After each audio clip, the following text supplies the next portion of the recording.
3, 2, 1. All right. We're live, but not live. What's happening, guys? So, Malique, G, guys, introduce yourselves, please. It's Marvelous Malique, the best from 55er. The best one. Right now. Right now. Everything's a right now. Yeah, that's combat. G. For the third time now. Yep. On the Swing City podcast. Throw up your IGs or whatever socials just right at the beginning. Stupid head with no A in head. Okay. And yeah. Marvelous _ Malique. There you go. That's how you say it. Got it. All right. And you guys both trained out of Fitness Quest in Synergy, Auburn. for real. Synergy. Fitness Quest. There's so many names. Yeah, that's like dude, saying the same thing at RG. Vital, it's like Vital at maybe JJ. Crew Jones, Be More Muay Thai, Sway City Muay Thai, go and go and go. Karma. Yeah, exactly. Karma, Fitness Quest, well, Nick and Pat will be on Sunday.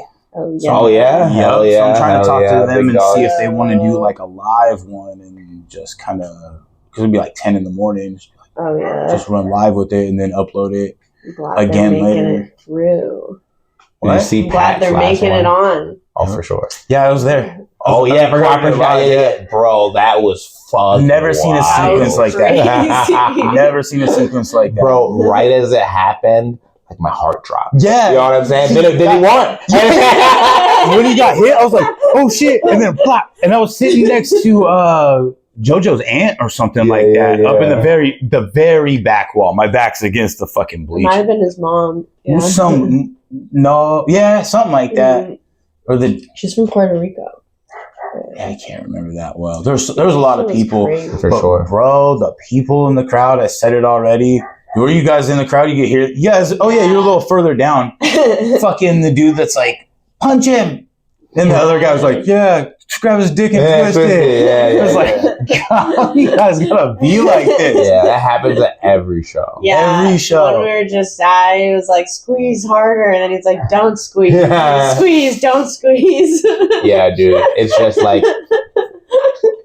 a lot of the times people just don't know what they're watching. So Exactly. they want to say something. It's fucking spectators, bro. That's why I do like Muay Thai more, a little bit. I don't really say more, but you get a lot of the way, and then they're trying to pump it up.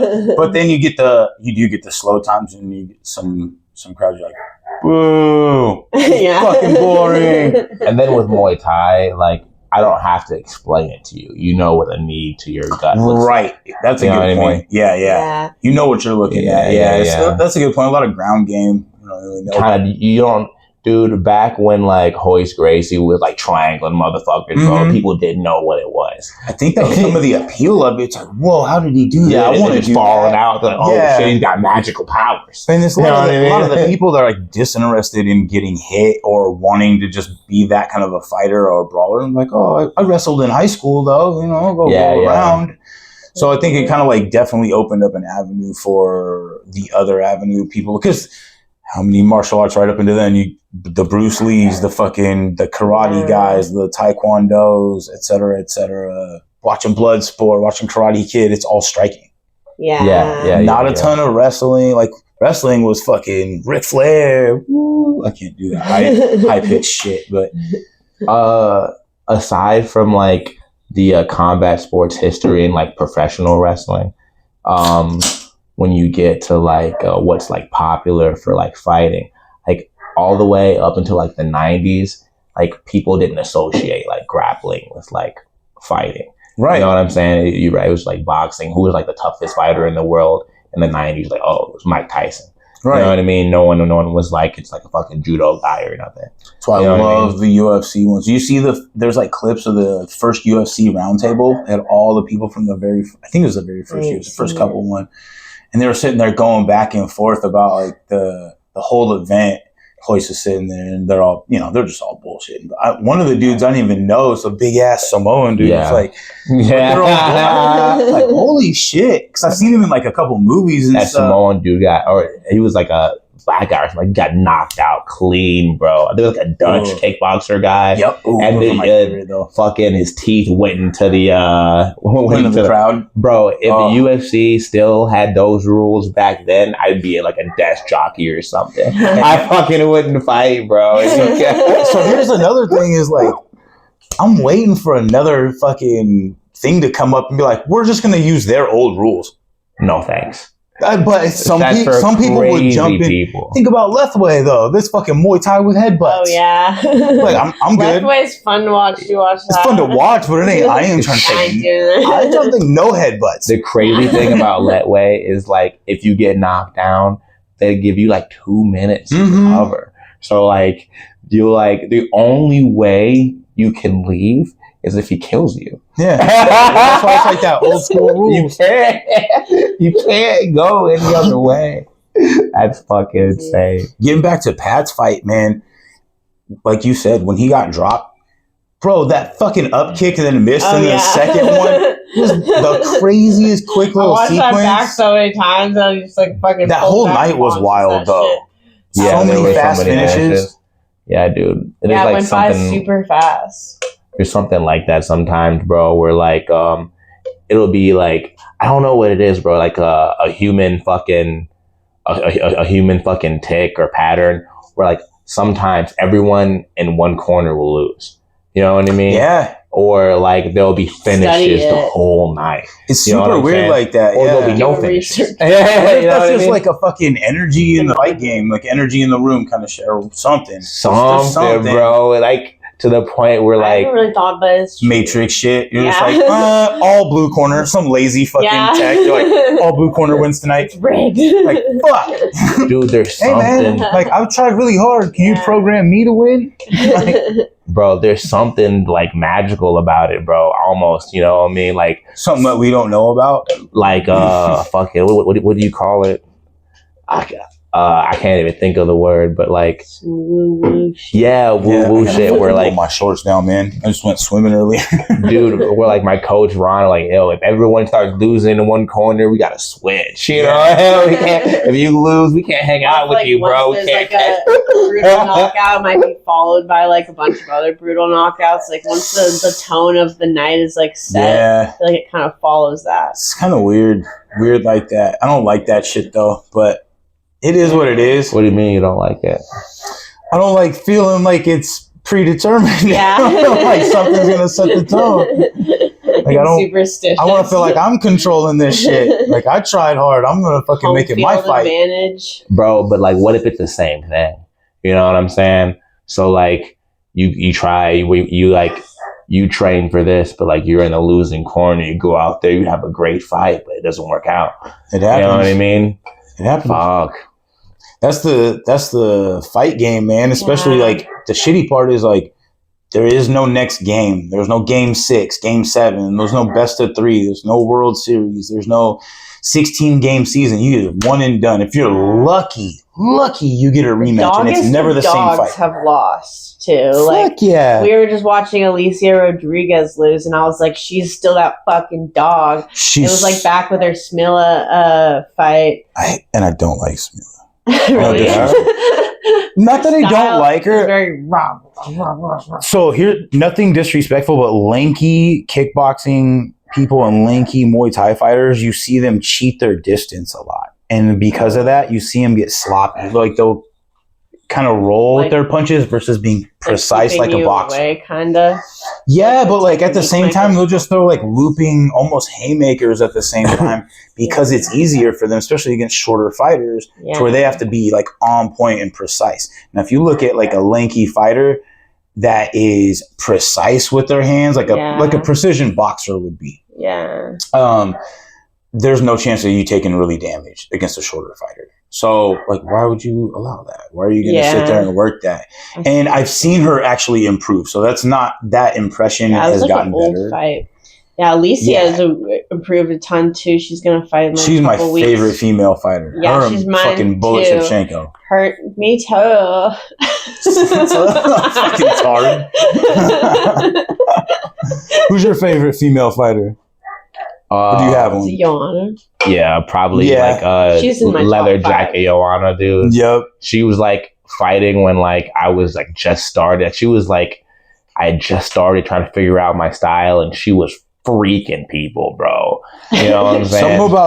Something about Europeans, man. Eastern, especially the Eastern European. Well, she's Polish, but yeah. And she was like the first girl I ever saw that was like braggadocious. I can't remember who was it. Was it like Jessica Penne? She was fighting. She like got right in her face and like, I'm number one, dude. You know what that is though? I think that's not even braggadocious. She believes it. She's like setting the tone. Like, no, like you don't fucking know what you're doing. You fucked up. Like you need to get out of, you know. I like that. Did she fight Juliana Pena? Joanna? Did she? Yeah. She beat the fuck out of her. Dude, she beat the fuck out of her so bad. And then Pena like didn't fight again for a long time. Oh really? Yeah. Yeah, the Whaley Joanna fight, the first one, is like one of my favorite fights. That made me so she got sad, fucked up, bro. it was like such a good fight. It was just a dog fight. I remember I remember the build up for that fight, dude. And I was just like looking at Whaley hit the pad, like, oh, that bitch looks strong, dude. She's strong as fuck. I never. So you think about like Cuban fighters, like all the experiments and all that stuff. You know about that, Yo Romero and all that shit. And then Russia, directly connected. And Chinese, man, they got them shits too, bro. Like, what's happening behind the scenes? Yeah, that's what I've been telling people, dude. I'm not saying it's anything bad, but like, it's just some shit that ain't legal here. You're telling me the CCP has control of every single facet of that life, but MMA? Yeah. Nope. Really? Really? Exactly. All bets are off. That's why I'm like, come on. Plus, let's be real. Plus, you don't want to fight in their country either, because then you get even more fuckery. For sure. Yep. So, well, yeah. So tell me about your fight. Fuck, dude. It happens, but just fill us in. I fought this guy named Johnson Nasona. Mm-hmm. Didn't end up going my way. We were just talking before, like, about how like things can't always go your way, dude. But fucking, you never think it's gonna be you. You know what I mean? Mm-hmm. And then, especially if you like, if you put everything into it. I'm like a little bit different. I don't really have like a real job. Mm-hmm. You know what I mean? Like fighting's all I do. You know, like I coach for a little money on the side, but like most like you know, like looking forward to that check, you know, like because fighting's what I do, you know. That's how you get paid. That's what they call professional. Yeah, man. And so I took that fight because I wanted like they told me it was a bit of a up in competition, but to be honest, man, I didn't really believe them. You know what I mean? And that was like my biggest mistake there. Okay. You know what I mean? I just underestimating someone is the quickest way to get killed. And then I don't want to say overestimating yourself, but like the Crew Jones story where he jumps right back in against he's like third fight or seventh fight against somebody who's like 40-0 or something. Something crazy, but because he wants that back so bad. Yeah. Blinded by your own ambition is what I would call myself. Blinded by your own ambition. That's nice. But no, I don't mean to cut you off. No, you're cool, bro. I really didn't want to talk about it, so a break is nice. Well, no, I mean, none of us want to talk about it, but like it displays that humility to be like, yes, I lost. There's nobody every one of my favorite fighters ever has lost. Every one of my training partners has lost. Everybody I've ever known. It's not just losing. It's more. If I lost to someone that I thought was better than me, I could sleep better. You know what I mean? Right. But I was winning that fight and I just I didn't pull through. You know what I mean? And there's nobody. And that's the thing about this sport, dude. You can't blame anybody else. You know what I mean? Right. It's you in there, and it doesn't matter what like anyone else says. It could be like, oh, it was a close fight. Oh, you you this and that, but if you had done this and that, you would have killed him there. Yeah. You know what I mean? So it sucks, dude. You put all the money on you and then you don't pull through. But your money's still on you. That was just one day. Yeah. Like I know exactly what you're saying, because when I lost, I would treat it like you lose a person or you lose something else. It feels like that sometimes. Well, it's like you're mourning. I'm into this. You mourn a loss. Yeah. You don't just lose, you mourn a loss. And think about that.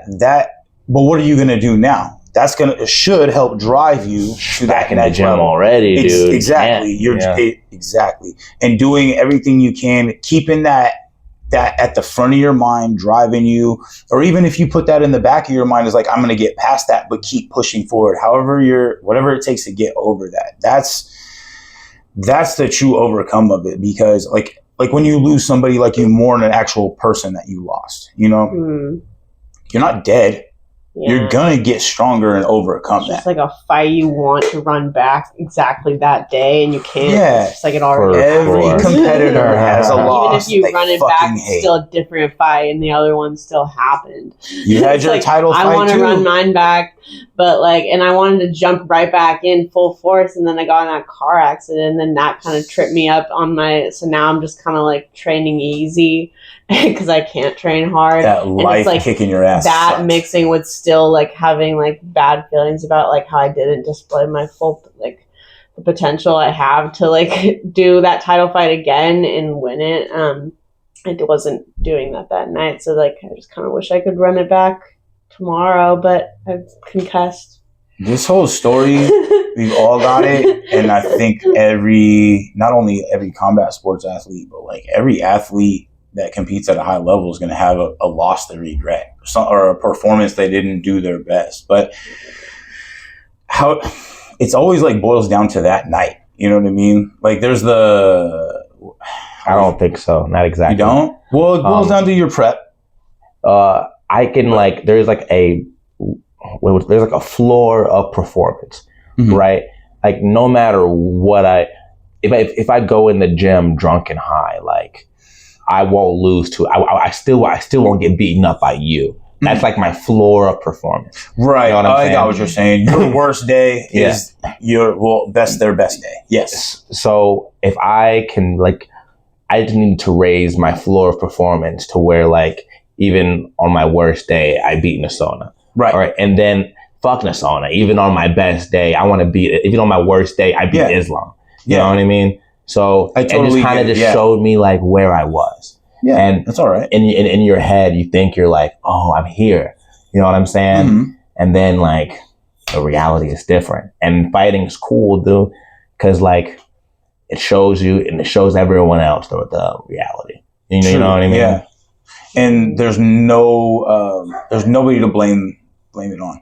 But I would say because think about it like this: you change a couple little scenarios in that fight, and you could be walking away with that win. Smash them, yeah. And that's what I'm talking about. Then I don't know the reality. That's you know what I mean? That makes it worse. A couple things I could have done differently, and I could have walked away with. I always refer to that movie, Undisputed. Wesley Snipes and Ving Rhames locked up in the jail, and they have a boxing fight. Old movie from the 90s. Never seen that. It's actually think about the people I just named. So Ving Rhames is supposed to be the Mike Tyson. A lot of people speculate if this actually happened, but anyway, he's the Mike Tyson champion that got locked up for rape, and then he's the champ for 10 years in the prison, Wesley Snipes, and they get him to fight. And they're doing an interview on him. And he's just, Wesley Snipes is it just depends on who's better that day. He's if he's better than me on that day, he wins. If I'm better on that day, I win. He's we were both training our ass off, high level, world champ, whatever. It's but once you kind of get to that point where both of you have done everything you can, what else are you really going to do? And that's why I always say, the truth is in the prep. If you're giving everything you can every day, even if you only have 10% to give, but you're still giving everything you got, you should still be proud of it, even if you didn't take home that day. Because think about your whole fight camp. That one day does not reflect all the hard work and effort you fucking put in. and your drive, and think about where your heart's in it. You're mourning that loss. That shows more than, all right, I won. You know what I mean? Now it's like, it's proof that yes, you're at a higher level, but it doesn't always give you that true reflection of you are better. You know what I mean? You got the accolade versus like, I know I'm better than this, and I'm going to fucking work through a loss harder than I got the win. To a degree. For sure. But there's other perspectives. Yeah. So, for sure. I can see why you say that, because like a loss does like reflect, like you get there's more self-reflection. You know, so yeah, so some like how people see you get more out of a loss than like a win. I feel like that's definitely the propensity. Mm-hmm. Well, if you continue, there's the people get that a lot quit. of sadness. That's why I said, as soon as you walked in the back, I was like, "Are you gonna quit?" You're like, "No." Yeah. It's like, then you didn't really lose. You got a lesson. Yeah. You know, I mean, you did. If you're looking at a fucking record, but once you get to my level or like coaching or whatever, I don't give a fuck about my record. I'm here helping everybody else get better. Yeah, I get what people mean by like, don't pay attention to records. Like, well, you look at the ties, they're like, oh, you got 300 fights. They're not like, what's your fucking like, record? You got 300 fights. Like, who did you fight? Who did you fight? That's another one. Yeah. But even then, if you got that many fights, you've fought some. What was your last fight? My last fight? Yeah. It's against a guy named Travis. Not my last fight camp. I had like 3 fight camps drop out after that. But it was a really shitty performance. It's actually right up over here by POU, or at POU. I was hanging out in the crowd till like the fight before mine. Everyone's like, shouldn't you be in the back getting ready? That's wild business, dude. You did that same thing. It was, but like, I wasn't mentally there. And then I went in the back and I saw him hitting pads. I'm like, oh, he looks crisp. And then I'm like, all right. And I'm like, and I didn't expect that because he was a replacement fighter. Like, I had one dude that I was like, I training super hard for. Yeah. Every time an opponent drops out, my heart fucking drops. So I know that's what happened. Fighters can be the scary ones, I feel like. Well, and I'm watching him in the back, and he's just got like a good like 1-2 low kick, 1-2-3 low kick, and I'm like, that's perfect. Like I like to do the same. He was keeping me at the end of his punches and the timing. And I was like, just off the entire time, finding myself trying to chase, like how Anthony's fight was, like a little bit off. And I lost that fight. I went to the back and everybody was pissed at me, like barely would talk to me. Cause they're like, what the fuck? Like Taylor Swoveland, he's like, what the fuck, man? He's like, you're not like that. And Sergio's like, I didn't see it, but he's like, I know you're a better fighter than he is. He's like, you are better. And I was like, not tonight. So that was like one of the, and he was not good. Like at the time, like I knew I was a better fighter, but that performance, it'd be like that. It's actually, it's not that picture. It's a different one where I know I'm better than the performance I gave against Julie Jacova. So I don't want to run it back. Like we all know we're better than a loss. Yeah, that too. Because don't you feel like you're better than a loss, right? Yeah, but that's not your only loss either. When's your next fight? But I don't know. I haven't lost in like a little bit. I lost one like December last year to Case and Hammer. But I thought I kicked his ass. I thought like he won the bout, but I won the fight. You know, but was that Rumble at the Roseland? Was that at Rumble at the Roseland? Yeah, for sure. But for the Nasona fight, I earned my ass whooping there. So, and he didn't even like he wasn't better than me. I just was like, I didn't give him the credit for like being as good as he was. And then it became harder than I thought it was going to be. And he capitalized, you know what I mean? Yeah. So I just feel like, it's not really the same thing. Yeah. No, that's a good assessment though. I really like that assessment because it sounds like you're like, because I don't like it when I even would say like people are better than me or whatever, but like he might have just got you. You know what I mean? Like, because I know Johnson. I've sparred him. Like he's fast, he's strong, blah blah blah. I know there's a lot of people out there that are like that, but it doesn't mean somebody's better than you. Like you can catch him with like a liver kick Like I've lost fucking back-to-back liver kicks on one dude that I knew at the point. Matt Serra knocked out GSP dude. That's what I mean. Like it. I was thinking, like, no disrespect, because my favorite shit talker in the game is Chael Sonnen. Oh, dude, love Chael Sonnen, but I hated him when he was fighting. But watching him, like, what changed me was watching him almost beat Prime Silva when he's sitting there fucking in Brazil about to win against Prime Silva. But I just didn't like, because I was fighting at the time and I didn't like the arrogance part, because I'd be the guy that was silent while everybody else is talking, and it was like Crew Jones, I'm a tank. Yeah. So, but I would get in there. Get Jonesy on the I would get in there and we'd be like mid-round, like, you ain't going to hit me again. And then people would be like, and you see him like start to change, and I'm like sitting there chopping the leg, like, you ain't going to hit me. So you talk to them during the fight? Once in a while. So what's wrong with talking to them before the fight? Because I just didn't want to be that guy. Crew Jones was always like, be nice, be respectful. Trust me, like, very old school honor. That's me. Be nice. You don't have to be. You don't have to. But this is my mentor coaching me on how to. Like, I fought a pastor one day. He's like, this is you're gonna like That's this. Crazy. Pastor or a preacher or whatever the fuck. From Trevor Prangley's AKA in Idaho. So good school. And I'll let you. AKA. I thought that was in like. There's a bunch of them. Oh, yeah, they all have. Like, Khabib's got an AKA and fucking, But he's like, if you're kicking his ass too much, just don't hurt him. I'm like, fuck that. If we're all under God's grace. You signed up, bro. Dude. I was like, and I'm a butcher at the time, meat cutter.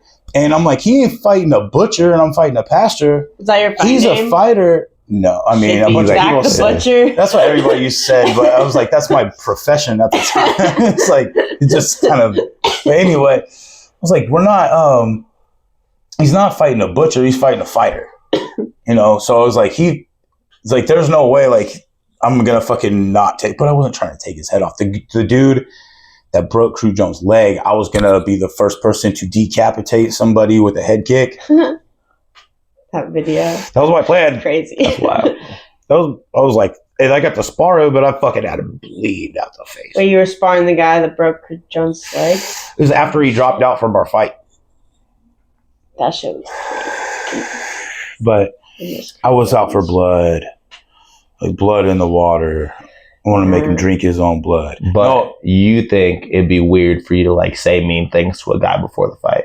I'm just not that person. Bro, but like, you see, like, bro, I don't I'm the get person it. that's like, I don't like at the time of, I'm like, conflict. If it's like about to happen, I'll be saying some shit. Pointless sometimes. Like, if we're about to get in, I'll be like, what's up? Like yep, we're about to get them up right now. I respect that other people like it. So here was my trick, though. I would do the Tyson. So as soon as I'd walk out the back and I could see my opponent or whatever, I'd make eye contact and I wouldn't leave their eyes until they looked away. Or until the fight was over. And so as soon as they looked away, I'd wait for them to look back and I'd give them a little smirk. And then I'd be like, all right, go about business. So I had my little tactics and shit, but I was like playing more mental warfare. Because everyone would talk shit and I'd be like, so? Because I grew up as the fat kid, getting picked on, getting beat up. Not really beat up, but like, you get beat up by like a bunch of people or whatever. Verbally beat up. Verbally beat up. Oh my God. Verbal sparring was terrible when I was younger. But so everyone was talking shit. And I'm like, that doesn't mean nothing to me. So when I get in there and fight, it would be a different story. Yeah. I don't. To a degree. I'll still lose. I don't be talking. If someone talked at me, I'm sure I would talk back, but I'm not going to start anything. Oh, well, yeah. But I'm just like, guess we'll see. See, I've gotten a lot of shit from like some teammates or like people like in the. I heard. It's okay. But everybody got to be themselves. It's like, one, I kind of don't see it. What's the point of like we're kicking, punching, elbowing each other? What's the point of pretending like we're best friends before? Oh, I don't do that. I just don't engage with you. We're like, whatever, dude. I'm over here grinding. Like, I got no time for your nonsense. Sometimes I'll genuinely like my opponent's vibes a lot beforehand. And I hate that. So to your point, I fucking hate it when I like my People opponent. fight. Yeah. So that's more to your point. I'm Yeah. just more like, I'm stoic. I'm like, you ain't gonna fucking break me, dude. Shut the fuck up. Like, but I feel like I'm losing power or giving them power when I engage with that. So like there's definitely mental tactics on both sides. I'm just so good at separating. Don't take the two. me being like this as saying you shouldn't be like you. You be you, bro. Fucking, I love taking people as they are. I love Chael Sonnen, and I love when people in the crowd was like, how the one where the dude's in the crowd. Shit, I love Yawn. Yeah, but I love that shit. Just when I was fighting, I was not. It was a year thing. Yeah. Yeah, no worries, But I'd be the guy at 3 a.m. out running because I can't sleep. And I'm like, I'm going to break this motherfucker. Like, I ain't going down. Like, in my head, I'm not going down. Dude, I think it's hella crazy. Like, I've been at fights where, like, they have special rules, like, just for me. They're like, hey. Oh, you got to call those. Oh, you got the Malique rules? Let's hear them. Just do it. They're like, hey. If you're talking shit and they're doing the rules meeting, is that during the rules meeting? Yeah. Like, all right, Malique rules. Got it. Got it. Fucking people would be like, that makes sense. I'm saying, like, you could fucking throw that on there and be like, bro, you're fighting me. They got special rules for you to fight me. That's a mental fucking edge, too. That's just crazy. A little mental jab. But I know the shit. I just don't say it always. I thought it was pretty hilarious. But dude, it's just like I feel for some reason that the zeitgeist is like that. People, like, everyone knows that, like, that talking shit, being like not friendly, it like gets you views, it gets people like to like pay attention to you. You know what I'm saying? But like when you do it for some reason, it like rubs people the wrong way. You know what I mean? Reason. He's pissing up for some reason. For some reason when I talk a bunch of shit, they don't like it. I don't get it. Not even that I'm talking like a bunch of shit. Yeah. You know, if I'm fighting you, or if you're like in my weight class, that's a different story. Yes, I'm not saying your mom's fat. You know what I'm saying? Yeah. Everybody loved Michael Jordan. He wouldn't fucking be nice. You know, he ruined Muggsy Bogues' career for calling him a midget and shit.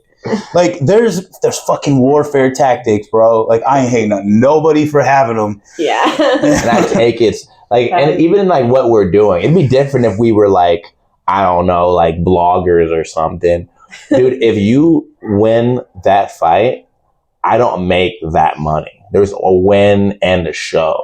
Yep. So, you know what I'm saying? So what do we have to be friendly about? I get it, yeah. And, I think all the people that high five during this shit irritate the fuck out of me. Why? Because like you guys are like, you're supposed to be fighting right now. Why? I got a fucking funny story for sure. This was my first fight. Miles Coble, it was his 10th fight, so I always fought up in competition too. We were under the we don't take easy fights. Yeah. And that's what I've been on. Our old camp is like, you know, like a bunch of war dogs, like how you guys are. And fucking he's like throws a Superman punch and I get hit and I'm like, what happens now? And they're like, you're fine, keep going. I'm like, oh, okay, like like what happens? Am I supposed to go down? Mm-hmm.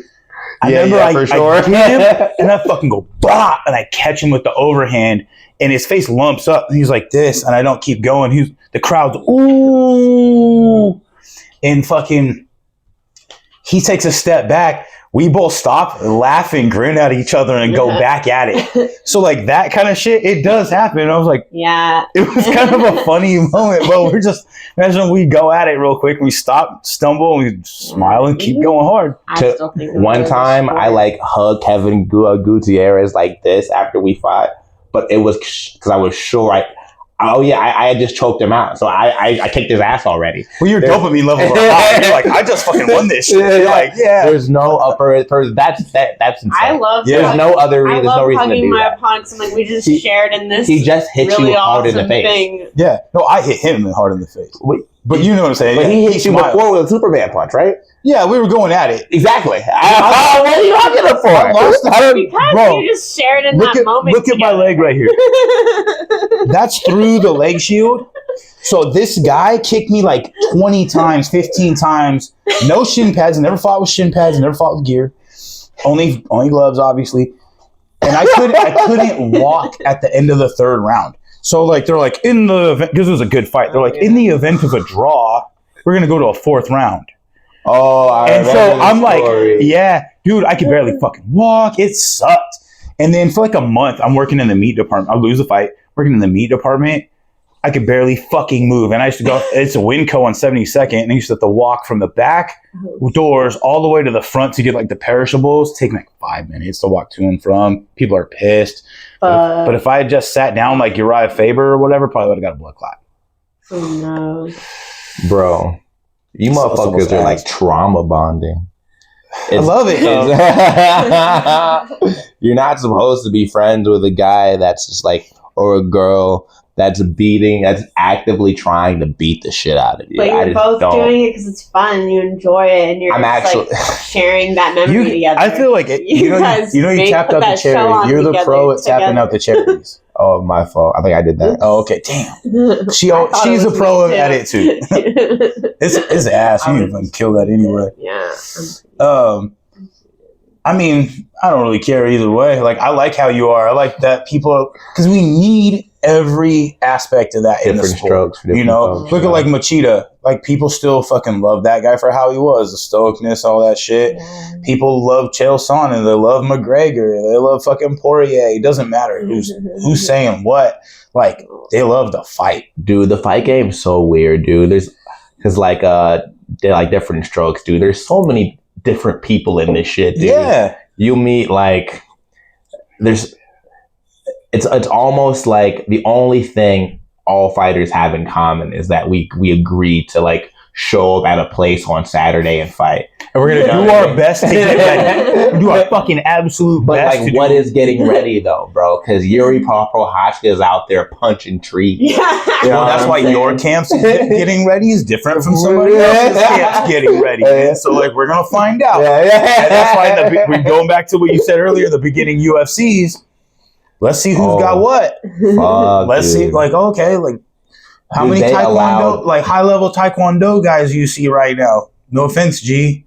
I like that you switched it up, but no disrespect to any Taekwondo people.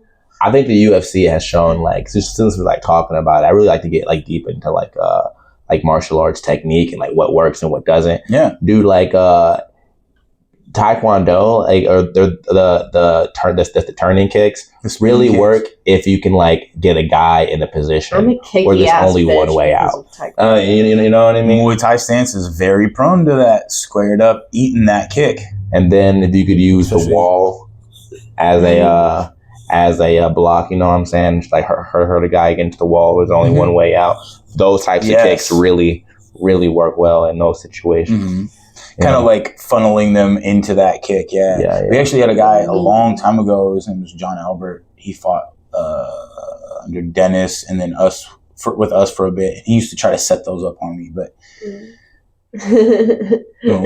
I do a boxer stance, so he's standing against forearms. Like even Mike DeVos tries to do the spinning, jumping ones, and I'm like, I got a pretty strong little, but I have had it kicked into oblivion to them. Like my arm doesn't work now. Oh, yeah. So that sucks, too. I gotta start wearing my elbow pads. Yeah, dude. There's more than one way up the mountain, bro. Sometimes having, like, all the trickiest shit isn't so effective, dude. Well, I mean, but you look at, like, to your point, like, Michael Page and fucking guys like that. Sometimes guys get the most tricky. You know? You learn Stella, you know what I'm saying? You get the most tricky. What was it? Maeda, I can't remember which guy was only go to the ground only, and so like I can't remember who. Damian Maia. Khabib? Maia. No, not Khabib. Khabib fucking would stand up like this, but he'd scare the fuck out of me when he'd do like, dude, put your chin down. No. Like I want you to win. That kind of guy is the kind of guy I would like the McGregor Khabib thing. He was like, I don't care. I crush you. I will kill you. That was the craziest. I love that. But That is my kind of shit where I'm like, oh no, you're just talking. I will smash you. Send me location now. And you know he's for real. Like in college or like in high school when that, bro, but I was stuck on the TV, dude. I was like, you said this. Yo, bro. Like, no, I think I was like, I had just graduated maybe. But like, I love that, bro. Because I was like, I was training then, but I hadn't fought. I was all in, you know? I'm from South Carolina. I moved here recently, like last year. Taking MMA like seriously. So where did you train at in South Carolina? In South Carolina, it's kind of like a little bit different, especially like in Columbia where I was. A lots of like the same thing like at like Vital, where there's like there's kickboxing over here, jiu-jitsu over here, but like not a lot of like MMA. You know what I mean? Kind of like how it was at Bang and Gracie Bot, huh? So I trained at I started training at Source Summit Muay Thai when I was like 16, 17. And then I did like a little bit of jiu-jitsu there. My first jiu-jitsu school that I joined was like Deep Water Jiu-Jitsu, and that's where I got my purple belt from. Yeah. So I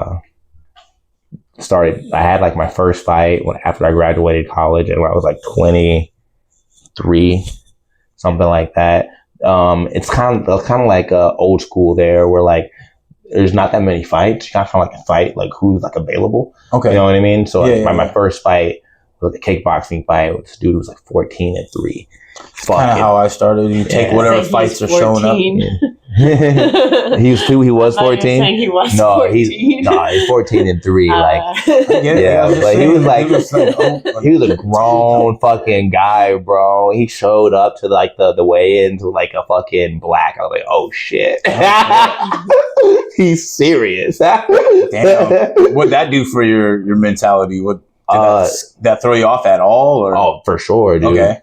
I was fucking like, cause like, it wasn't like, I had sparred him before. So like, I thought I was gonna, like, I thought I was gonna do well. You know what I mean? It wasn't like, I didn't think I was being thrown to the wolves. You know what I mean? So when I got in there, I didn't really know what a fight was.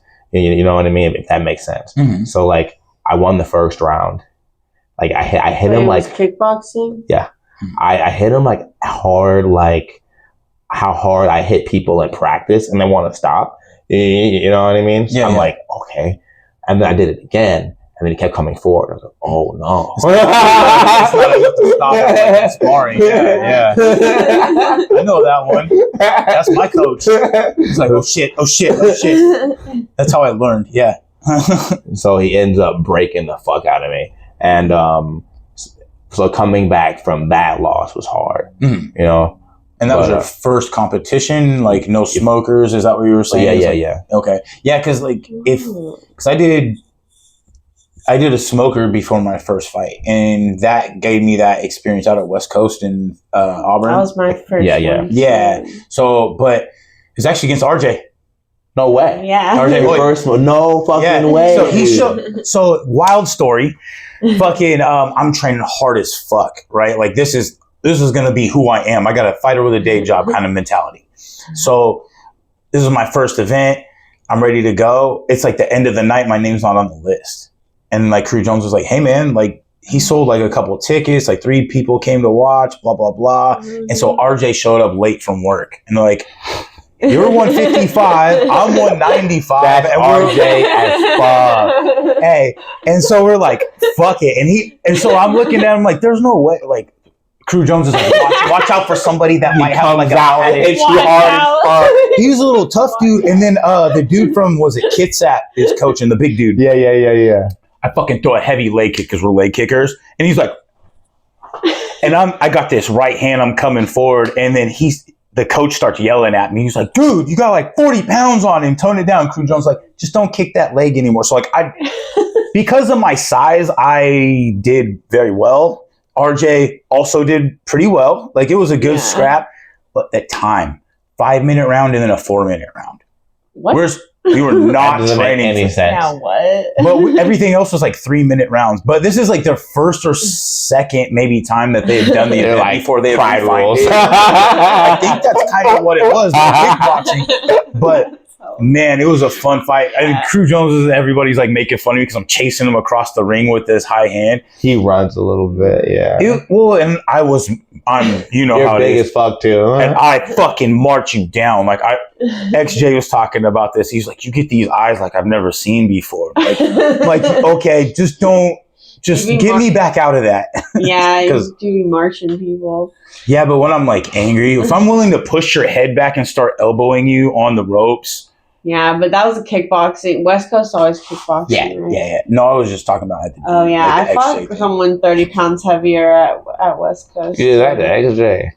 I love XJ. So he goes hard. Yeah. Oh my He bad. shows up and goes. XJ does go hard. If you don't, he's one of the people. Like if you gotta, whatever happened to him, he started coming forward. If you don't beat him back, he's gonna come forward and get you. Maybe I should. I've never sparred with XJ. You gotta invite him. We gotta to come do it a little bit more. We gotta come to sparring. Yeah, you know. But no disrespect to XJ, he's a little sloppy with the technique. You clean it up and do a lot better, especially with distance. Yeah. If he's listening, which he probably will. But the aggression is there, though. The aggression and that drive to take the fight to you, he's like, I like this. Yeah. And he's like in grad school at UW and shit. So it's not just dumb people doing fighting, man. You gotta be a smart fighter, smart person to want to fight. It's like chess. That's so weird, dude. I don't understand. Sometimes I don't understand like those guys who are like they're not like thinking about like fighting professionally, but they show up like every spar day ready to go hard as fuck. Yeah. I don't get it. Person. I don't get it. They need to compete. They have that like, I need to compete somewhere and this is my fucking avenue. I didn't think so. I think it was that. It's like, bro, something happened. Yeah. And it's fucking mad. And that's their avenue. They let it out. Fucking angry all the time. Yeah. Well, the fight gym's a good spot for that too, because you're gonna find where you find yourself in that pecking order for sure. Yeah. So this is what I always say about the difference between men and women fighters. Usually women like, gee, you're a little different because you're pretty chill. Women want to fight. Like Bullet Shevchenko. I knew a girl like that. She's like, I'm going to fucking whoop your ass. Dudes will have a little bit of like, let's see what you got kind of. And they're developed that hierarchy, but like DNA ancestral, like we're out in the fields with the boys, like doing that shit. Women out there like, fuck you, bitch. I'm going to fuck you up, and grabbing hair and punching. I don't know. I feel like in the actual fight community, there's not a lot of that. It's but not in girls in general. Like, well, but I feel like if they channel that, I feel like if they channel that anger, like I'm going to fuck this bitch up, like they can really do well. Like that's what I would try to do, but I would have to really try to channel that. Like I said, I'll walk out staring people. Like imagine you're in the ring already. As soon as I get introduced, I'm like staring at you like this until you look away. Not that you would, but that sort of like mind. I probably would, because like I feel like meeting force with force is kind of weird. If that's you kind like of a shit talking thing for me. Yeah. If you like looking at me the whole time, I might not look at you the whole time. But I would do something funny. You know what I mean? I might laugh at the same time. It might break that tension. Yeah. I feel like how long. But again, like that was my tactic. Unless I felt like I was winning the stare off. You know what I mean? I would never win the stare off. But I was also had this like I'm not gonna lose kind of thing. It's like it was very intense. Like I would chant, like I used to drive to sparring, like because sparring is hard. We spar hard still, but be like, all right, driving there, like maybe music, maybe no music, but I'd be like, all right, we're about to go fight. Like not even spar, we're about to go throw down. I better fucking be on my shit, like mentally preparing myself, kind of thing. Yeah. Bro, you know the feeling like once you get like good enough, there's like only like a certain amount of people that can really like push you. Mm-hmm. So you're just like chilling out and you're like, okay, sparring will be okay. And then you see like one car pull up, you're like, fuck. Gary. I love it though, because I'm like, all right, let me get my ass out the way. That's why, like, even as a coach, I do the Bruce Lee thing where I'm like, I'm not gonna say I'm good. Like, I'll let other people fucking make their claims. I'm a coach. I'll do my thing. Yeah. But I forget how Bruce Lee words it. But man, I lost my train of thought. Actually, when I was going with Darren, like sparring, like, going with him made me like have to get like much better on my feet. Yes, so he made me have to like fight fire with fire. He's like a savant with the overhand. Yeah, and the touch. I need to not underestimate my cardio again. Oh, for just sure. Know that I can go through the whole fight because I was like trying to pace myself because I was like, oh, I don't know, I don't want to get gassed, but I never got gassed, so I'm just like, your cardio has never been a problem. I should have just like kept the pace I was doing in the last round through the whole fight. You just really like to throw those kicks. You just gotta set them up. Cardio has never been a problem. I enjoy throwing limbs at some stuff. Like it's not like I'm trying to beat up someone because that motor going forward, it'll beat a lot of people. A lot of people. The what? The motor, like that high motor, high energy, high volume. Yeah. Go forward, like since I can't really do that much right now, training wise, I've just been like trying to keep my cardio in check. Yeah, that's smart. It's hard to not drill hard. Like Nick keeps having to be like, chill. And I'm like, what do you like doing for cardio? I'm gonna listen. I like doing a lot of things. I really like heavy bag rounds. I like stairs at stadium are probably my favorite because it's the hardest fucking workout. You know, stadium, high school, 10 Things I Heard About You fucking movie. But I go there like Saturdays. I haven't done them for a while because I pulled this calf, and then about 2 weeks later I pulled this calf. But that's probably my favorite form of cardio. I got the air bike over there, so I'll do like Tabatas on that. That's fucking brutal. Tabatas. It's like 10-second hard, 10-second light, but you go hard as fuck for like 2 minutes. Or I mean, there's intervals. It's like how we used to do intervals on the bag. It's high intensity. Yeah. So like interval training on the heavy bag, that's one of my favorites. What we'll do is we'll do like a 3-minute round. We'll do 5 of them, and it's like 15 seconds. Every 15 second down, 15 second up. So you start just kind of volume, just touch, and then you go up 15 seconds, and it's everything power and volume. So like 70 to 90%, but controlling the bag so it's not swinging all over the fucking place. Yeah. And then, so you do that every 15 seconds for 3 minutes, and then you do that for 5 rounds. So first 2 is boxing, the last 3 are kickboxing / Muay Thai, depending on the fight. Yeah, I like that. That's something I can just do on my own too. Mm-hmm. Yeah, for sure. And then lastly, I like shadow boxing with the 2-pound weights. I'll just do speed 1-2s and speed 5-6s there's a specific song that I listen to that gets me like just right. And I can, aside from that, like I don't like running as much. I do, but like I'm a little older now. I'm 40. So like my knees and all that stuff, I've ran a lot. I still miss it. You run on a treadmill or is that still hurt? No, I run outside. Oh. Yeah, I'm only outside. That will fuck it up. But I also do like a lot of backpedaling, a lot of the knees over toes guy, Ben Patrick. Yeah. So that's been helping a lot, especially since a couple of years ago I couldn't even low kick the heavy bag. So it was like the knees were just, it would just feel like I would pinch and tear something every single time. Like not bad, but like sprain it or pull the or tear the meniscus a little bit. My shins for like a few weeks it would hurt, get better and do it again. Ever since I started doing that, it's way better. Plus, I cleaned the fuck out of my diet.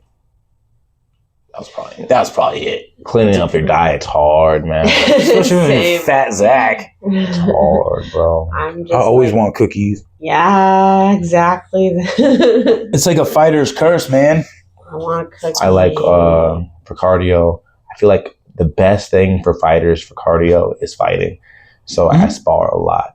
I spar when I'm healthy and feeling good, probably like 6 days a week. And then when I do like sprinting 2 to 3 times a week, and then lift 2 to 3 times a week. That's good. You know, so I feel like the combination of those 3 is like pretty good cardio. Yeah. And then outside of that, though, a lot of people I feel like misunderstand, like we're not like athletes. When you get into a fight, there's only like so much cardio that could possibly help you. You know what I mean? And then like inside that, there's like tactics and techniques that like drain someone. You know what I mean? So it doesn't even matter. Like sometimes like having a bigger gas tank is not like is not the biggest issue. Yep. You know what I mean? That's what to your point, it's you ever see somebody that looks like out of shape, like Cormier or something, like that fat, that Roy Nelson, Roy Nelson. that fat, it don't take no energy. It just takes energy to carry it. It doesn't take any blood flow or any oxygen. So like, it's not really, it'll weigh you down and stuff, but like, so you're exerting. And weight classes are like it's like a bigger deal. Yeah, exactly. Well, what class are you in? 55. If I see a fat guy, I'm like, got him. I never think I'm that big of a dude, like height wise. But yeah, I'm like 215 right now. So, but I always fought at 85. So you're not 55 like right now, right? Oh, what no, are you like right now? 80? don't want to say. Yeah, probably 80, like 90. Yeah, 85. Yeah, right in that zone. Yeah. But I mean, it's good to cut. That's why I say, like, if you do it smart, weight cuts are good because you're going to go in there strong as fuck. But then I used to cut way too much. I remember losing specific fights because I cut way too much weight, like 16 pounds. That's a lot. Like day of, okay, you know, like in the sauna that day. In the sauna that day is wild. Or in the bath. So if I both 16 and running, 16 pounds in one day is like dangerous. That's what I'm saying. I got hit in the gut and I was like, done. Yeah, sucks. Just didn't have cardio in the third round, but it's okay. Just another one is like I only had to cut. Actually, I cut 14 pounds, but I was running so much. Like I took all these shots to the head, and I still didn't go down to the point where like people are coming up and like got a granite chin, stuff like that. It's like people that were not my friends in the fight game are coming up like, the fuck are you talking to me for? You're like, you got a fucking iron chin, man. Like, it's like, Alex, get the fuck away from me. I just lost. Dude, I hate to get known for like an iron chin, bro. People are just hitting you. People are just hitting you. It's going away as I get older. It's the last thing I want to admit. But I was like, all right, I got dropped a couple of times in the last few years. I've never really got dropped in sparring or fighting until the last couple of years. That's scary. That's good. Once I don't spar. That's good. You can go. Well, I had it. It's good back in the day. It was good. Yeah. Now it's like, Crew Jones always is the one though. I'll be walking forward. He'll do the fucking Tyson hop out and bop me with an uppercut. Hard. Yeah. Why, dude? I don't like to spar hard, but like if you're going against Juan or Crew Jones and apparently me, this is coming from the students, but apparently they have to. I have to survive. And sparring with Jones is fun. When I say I spar 6 times a week, the majority of it is not hard. Yeah, that's my favorite. I feel like I grow the most. And then there's like ways you could do it, like for like do you up the volume? Mm-hmm. You know, you can like push your cardio. Yeah, exactly. But like I only like hard spar a couple times a week. Yeah, and then like I feel like we should talk about the weight cutting thing, dude. Kids, yes, 7 pounds in a day that's like the most. That's like a whole gallon. The most. Just pulling out of your organs. But like if you're thinking about like how much I can lose a day, you know what I mean? 16 is like something you're not going to fight well. You know what I mean? This is 7. A good point. Do not mimic what I said. That is a bad thing to do. So thank you for actually kind of coming back and saying like, do not do what I did. I did that out of necessity. If I was like 16 pounds over, like I know a lot of motherfuckers. I don't want to be like more than 16 pounds over the week of. Yeah. And then if I am, I can like, okay, I'll keep that, and then I'll lose like 7 on I'll lose like 7 the day before, 7 the day before that, and then like I'm like going down like throughout the week. So the 2 pounds, I'll like lose it. So like, do you use the water load? Oh yeah. Yeah. So 2 gallons like every single day, and with a whole bunch of fucking salt and all that stuff.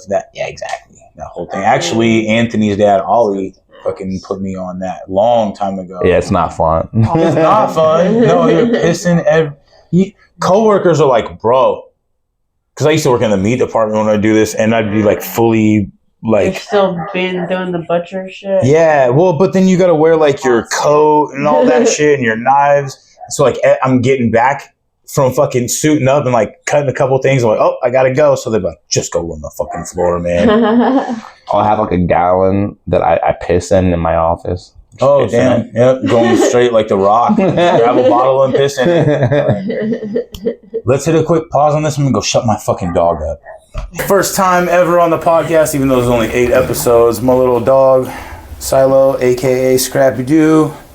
Love Scrappy Doo. He looks like it, but he's an old man now. Yeah, don't look him in the eyes. Yeah, he gets fucking mad. He's looking in the eyes, bro. That's fucking wild. He's like, don't you challenge me.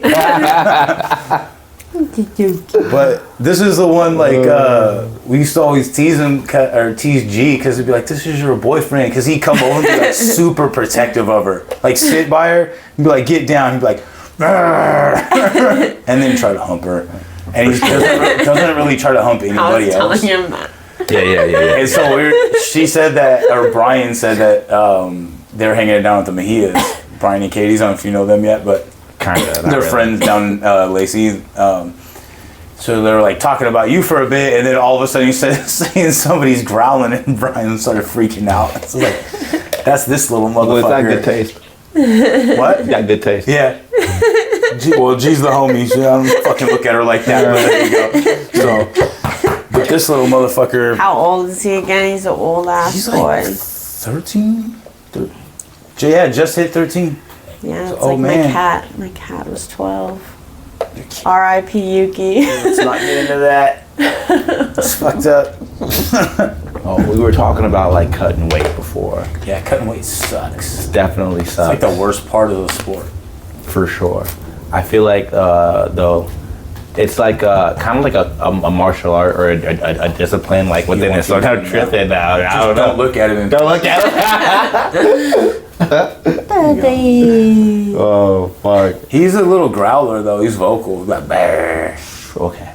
Let's see. Then once you start petting him, be like your little buddy. He won't leave you alone. He likes guys. He's like a guy's dog. So Okay. Yeah, I'm just fucking. just try not to be nervous. He'll be fine now. Once you're petting him, that's why I tell everyone like ignore him for like a couple minutes. Okay. And then he gets good with you for a minute. Cool. Yeah. He's just chilling. All right. I'll try that thought. All right. I was gonna say fucking. When you're cutting weight. Yeah. There's a much easier way to do it. People don't really like know how to do it. It's like a discipline like within itself, you know. So you can either be like really good and it not disrupt your like training, you know what I mean. You'll get like the most out of your training days, or you can be very bad, and then you'll have like your entire camp. You don't learn anything, or in worst case scenario, you like die. You know what I mean? Yeah, that's definitely worst case scenario. So, what I do, I find that like I lose the most weight is like I eliminate like anything that's not vegetable, fruit, or meat from my diet. 100%. Once I do that, my weight starts to go down, and let's say I have a fight. I know I have a fight like 2 months out. I won't change what or how much I eat. I'll just change that, and I'll lose something. And then once I get like, let's say 6 weeks out, I'll start taking 6 to 8 weeks out. I'll start like restricting my diet to like 1,000 calories. Okay. You know, 1,000 to 1,200. Okay. Yeah. I mean, It's not so bad. I don't know what your calories at currently, but A lot. that's usually. Well, I mean, for A most lot. fighters, man, you gotta fuel the fucking fire. But man, 1,000 to 1,200 calories. But that's when you're eating whole foods. It's a lot more than people think. Yeah, for sure. Like 2 Twinkies. It's not super satisfying though. No, but you're not satiated. You'll get used to it. You know what Get I used mean? to the suck. Yeah. Fruits are good, like pineapple, Pineapples and watermelon. watermelon. Thank Like a you. treat. Chicken breast too. Chicken You breast. get a lot of that. That's like the trio Yeah. right there. I like Fish. chicken thigh because of the fat content. Yeah, Fish but it's a and, lot like, more some calories seasoned per like. Yeah, Broccoli it and asparagus. It's just my preference. I'll eat like 3 of them. Oh yeah, So, for like Yeah. when I'm not in that 6 to 8 break for sure. Then once I get like 2 weeks out, I shrink it again to like 800. You know. Oh wow. But then, but that ensures I can eat like every day. A lot of people when they, I also like cut like 30 pounds. So a lot of people when they cut either like when they cut this much or like not eating the last couple of days or the last week even. You know what I mean? So shit's brutal. It's not a fun thing. It's better to know what you're doing. Yep. Big part of my diet are sweet potatoes, yams. Yeah, I like that shit, dude. Like for sure. Well, I always had these back issues, and one of the big things that I swapped out is I used to eat a lot of rice too, but white potatoes for sweet potatoes, huge change with my body. That's what's huge change. But I think it's like a nightshade thing because I've always had things with like the spice. I get the white boy sweats, like anything spicy, even just Tabasco sauce. Oh yeah. Like, yo, for sure. Fucking jalapeno ranch chips, I'm sweating. Like if people are asking me, I really fuck with spicy food, bro. But like, there's like a point where like it's inedible.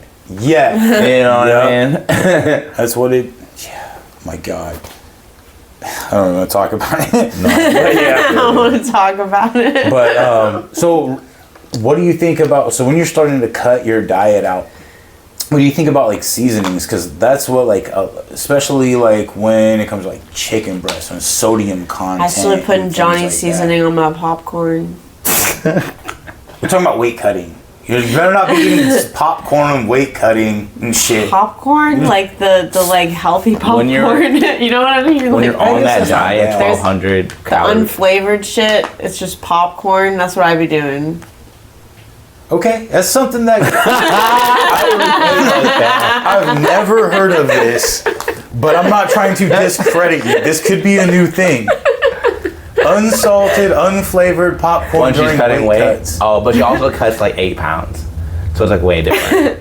Yeah, no, it'll be like 12 from the beginning. Then like once it becomes like 6 weeks, 7 weeks out, I'm already like within 7-8 pounds. You guys hate when you guys are so good about this weight. 'Cause Anthony would be like on weight. Well, I'm going down to 115, so it's gonna be harder. But that's impossible for people like if they cut like I couldn't. It was so hard for me to get under 200. Like anything, like I'm killing myself just to get there, and then I fight at 185. It's like that's a big fucking dip. So once I get down to like 165.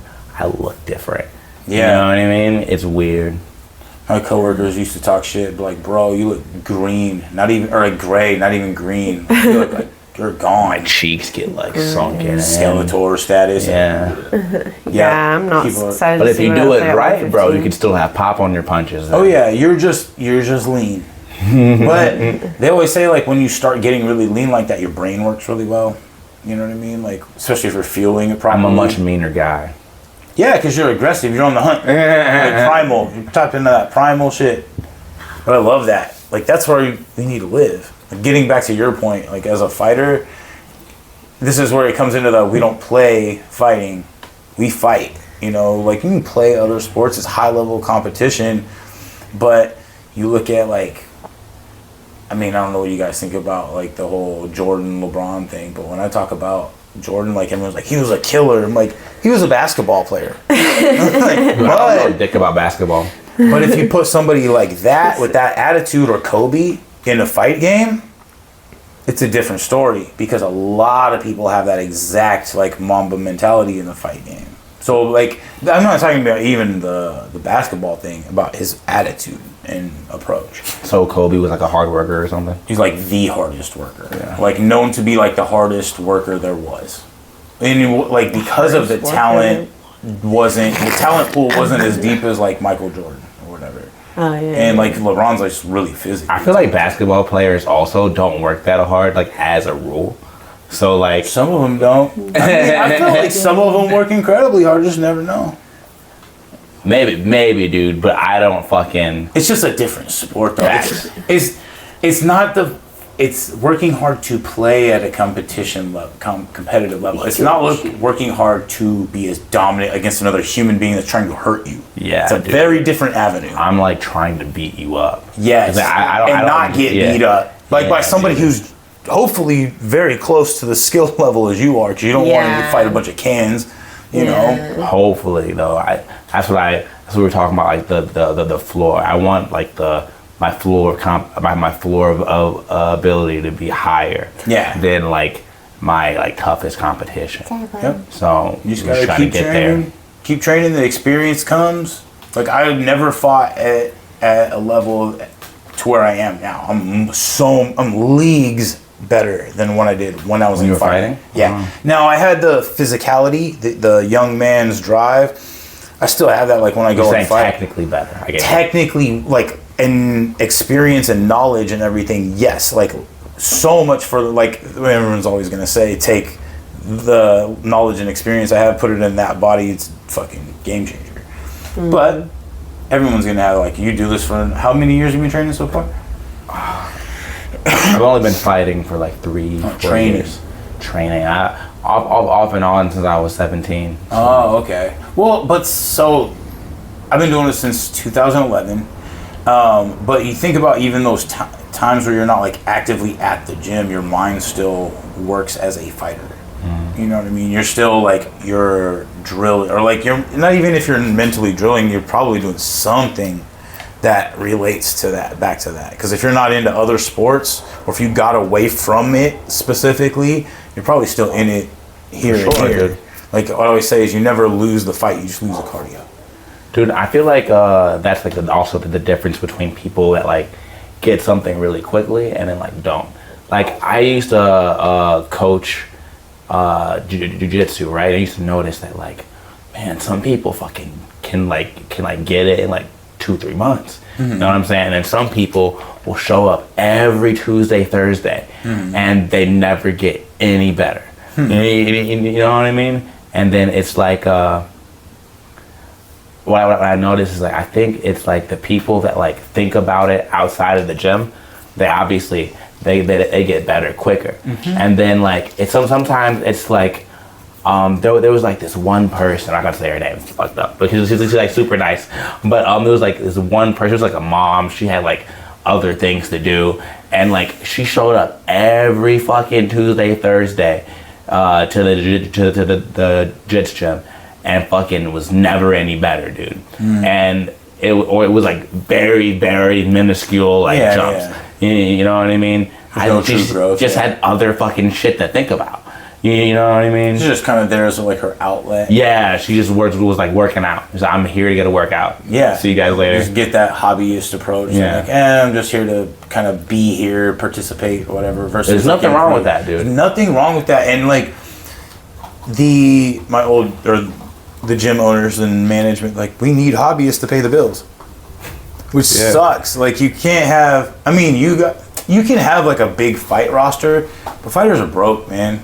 Hobbyists not necessarily doing it because they want to partake in this, not because it's like the Mike Tyson thing where they're like, yo, you don't want some fucking poor kid that was robbing motherfuckers learning to fight because I'm gonna kill you. You know, like especially with the right mentality behind it, like you don't want them poor fighters, like because they got something to lose. Like you're saying, the different strokes, man. A lot of fighters are different, bro. They grew up different, so like having a bunch of shady motherfuckers around typically isn't the best idea. Or like having brothers being broke. Like looked at Dominic Cruz, like it was his podcast on Joe Rogan. He's like, me and my fucking brother grew up in a trailer park, and then across the street was like our grandma. And he's like, all of a sudden we'd be wrestling, slamming each other around the trailer because you know trailers are fucking pretty hollow. I'm like, yeah, no wonder you turned into like a fighter. Like you always have that grit in you. And I've talked about being on here, like when I was like 5, a fucking kid down the road, Reggie, ended up strolling down the street, and this kid Luke, and we used to play mosh pit in my front yard. Like we not know mosh pit is, we just fight. And I knew it was that age because Luke moved away when I was like right before How was that 6. a game? It wasn't a game. We just didn't know any better. Okay, for sure. We just fighting. And then like I'd always be the kid that goes and plays too rough. Like, oh, we're wrestling. I'm like, yeah, I know how to wrestle. Plop. And then they're like start crying, and then the parents are carrying them. Like I thought we were playing. Like you play too rough. So always getting in fights, man. But like just not knowing certain things and not knowing any better. And so it kind of leads to where we're at now. What are you gonna do? But damn, my tattoo is killing me. For those who don't know, I just got a tattoo a week ago. I was wondering, am I crazy or was that not there before? No, it was. It's Erawan, the fucking mythological Thai elephant that sick. I can't remember the name of the god, but they ride. Blah blah blah. Yeah. Yeah, it's hard. Wisdom, prosperity. Does it have 3 heads? Yeah, 3-headed Thai elephant. Oh shit! Yep. I gotta get another session. This was like 4.5 hours in the chair. Oh shit! So yep. And it covered up an old skull tattoo. I got one was like 18.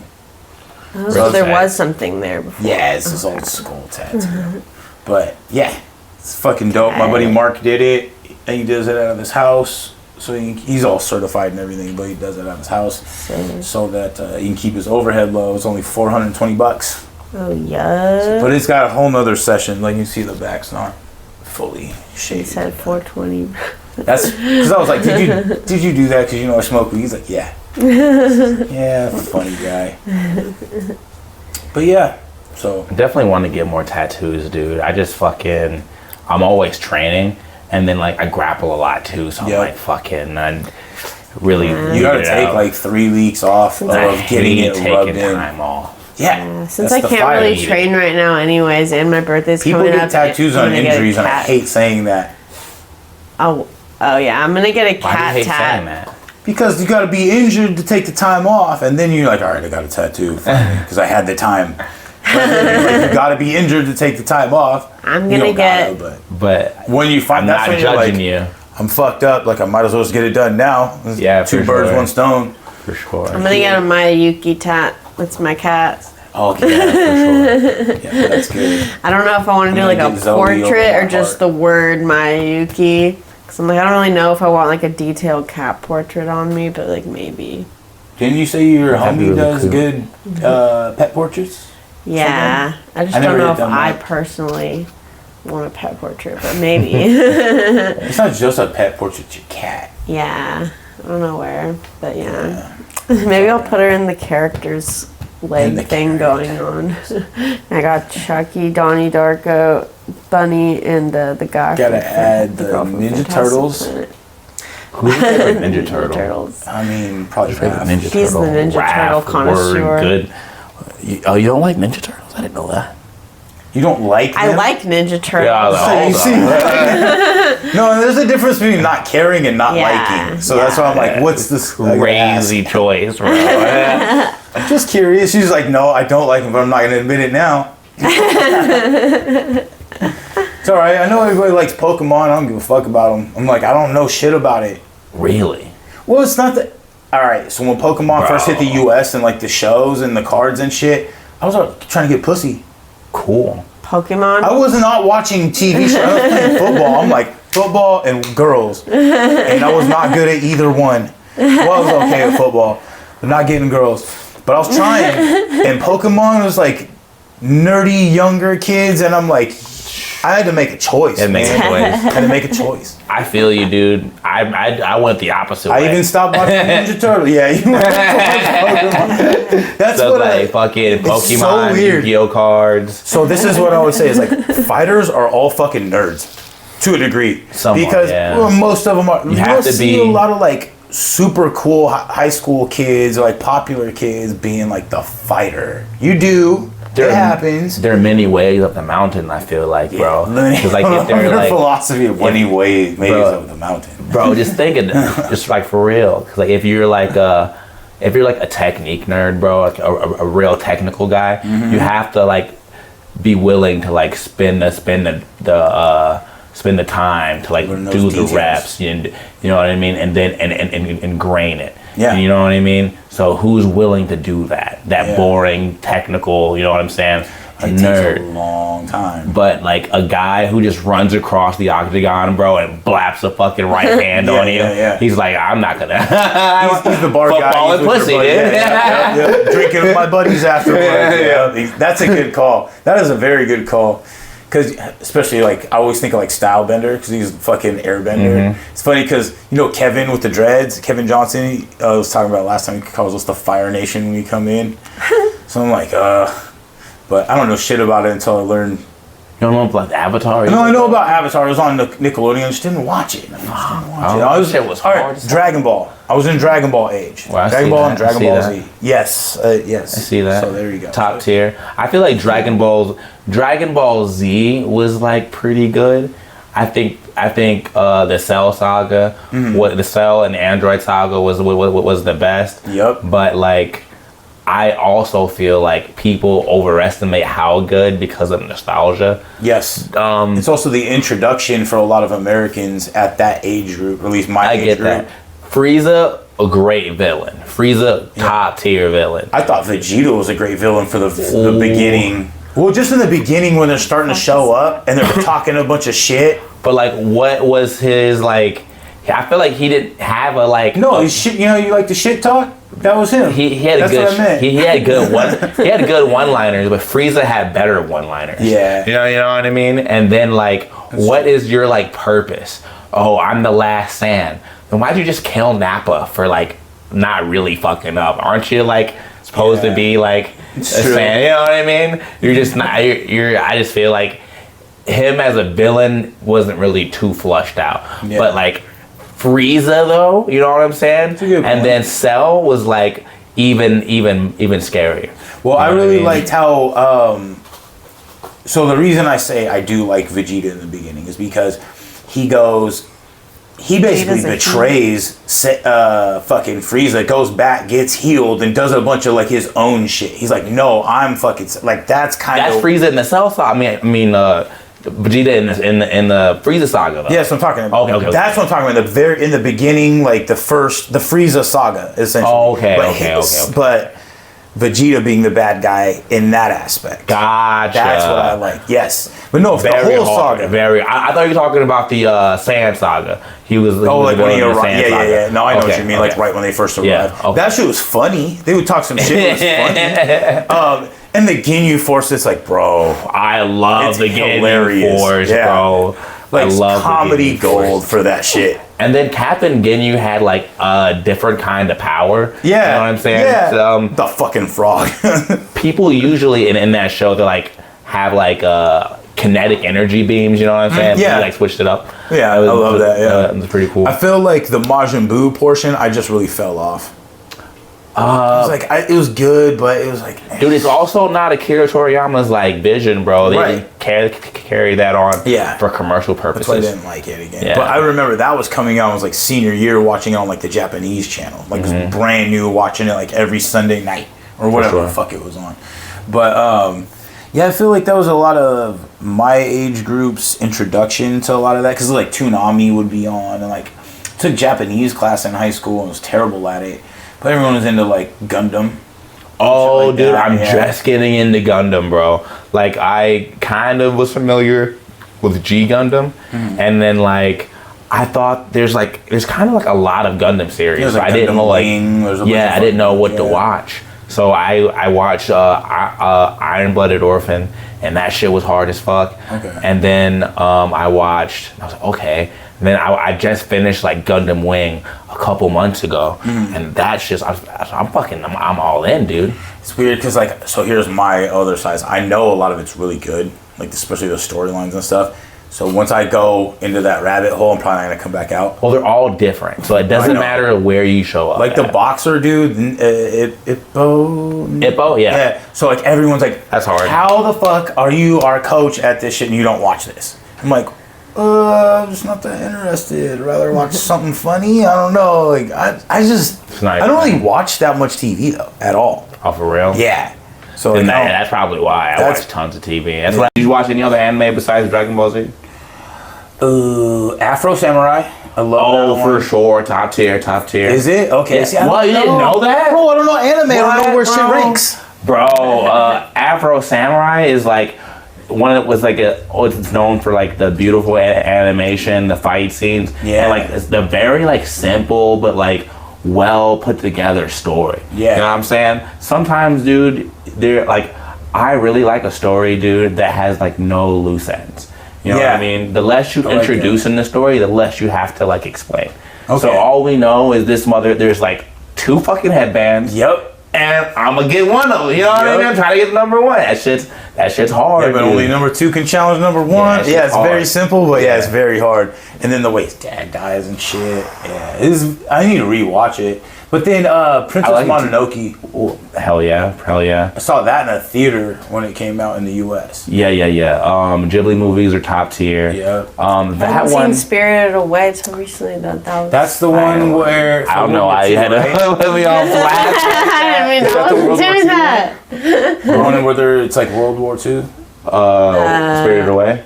No, I guess not. Oh, Fireflies. Fireflies. I saw that in high school. That one's depressing. Junior high. Yeah, it's very depressing. I haven't seen that one either. It's fucking. I forgot what it's even called. Something, the grave of the. I don't remember. Studio Ghibli, whatever. Yeah.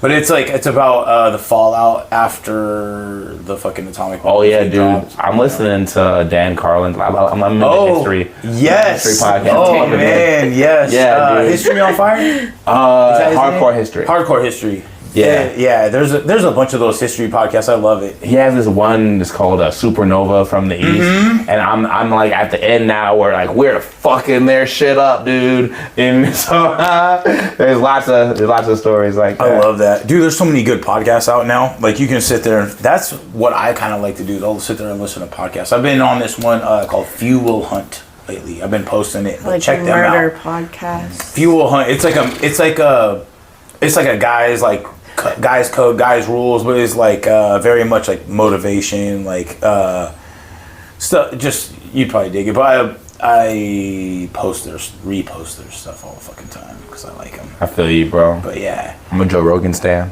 Mm-hmm. Oh yeah, I mean, that's like the biggest one that there is and ever was. It's inspired everybody else to do it to a degree. For sure. Anyway, let's go ahead and wrap this up. It was a lot of fun. Yeah. Anything? Couple quick shout outs or anything? Shout out Synergy.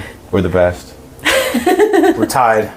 I'm just gonna give you the tie because I don't want to be like, no, we're the best. We're gonna have to spar in here. We gotta come by and get some. We have some sparring in though. Yeah, maybe like Saturdays. Saturday be cool. Yeah. Actually, I got the fights this Saturday, but maybe not this one, but the second one. Well, what time? Time Saturday? 10 to noon. Oh yeah. We were talking about that earlier. Yep. So we'll talk and put it together for sure. Cool. Anything else you guys want to say before we shut it down? No. Shout out Synergy. Shout out COGA Combat. Yep. Shout out Nick and Pat on this weekend. Hell yeah, Shout Nick out and Master Pat. Southend. Thank you. Yep. All right. Shout out to my team too and Sway City Muay Thai.